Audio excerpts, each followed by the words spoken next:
ఇంతకుముందు సశాస్త్రీయమైన పిండితో పొంగనాలు ఎలాగో చూసాము. ఇప్పుడు ఇన్స్టెంట్ పొంగనాలు చూద్దాం.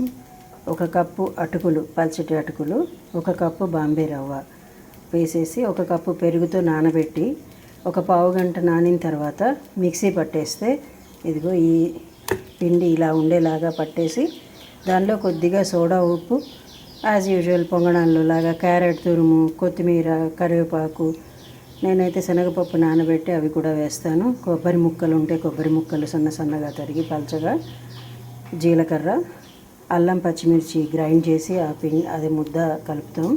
ఉప్పు, ఇదిగో తర్వాత పొంగనాలు ఇలా. దీనిలో ఏ చట్నీ వేసుకున్నా టేస్టీగా బాగుంటుంది. కొంచెం తక్కువ నిండా వేస్తే ఇలా నిండా పైదాకా వచ్చి పొంగుతాయి. కొద్దిగా సోడా ఉప్పు వేయాలి. వేసి ఒక పావు గంట లేదా 10 నిమిషాలు ఆగి ఇలా వేసుకుంటే చక్కగా పొంగుతాయి. ఆయిల్ వేసేసి నూనె వేడెక్కాక వేస్తాం. తర్వాత దీన్ని వెనక్కి కూడా తిప్పి చూసుకోవాలి. మామూలుగా ఈ పొంగనాల పీట దొరికే చోటనే ఒక చెక్క స్పూన్ కూడా ఇస్తారు. ఆ చెక్క స్పూన్తో ఇలా మధ్యలో గుచ్చి చూస్తే మధ్యలో పచ్చిగా ఉందా లేదా అన్నది మనకి తెలిసిపోతుంది. వెనక్కి తిప్పాలి. తిప్పి అక్కడ కూడా కొంచెం బ్రౌన్ రోస్ట్గా అయ్యేదాకా ఉంచి దోరగా వేగాక దింపేసుకోవడమే.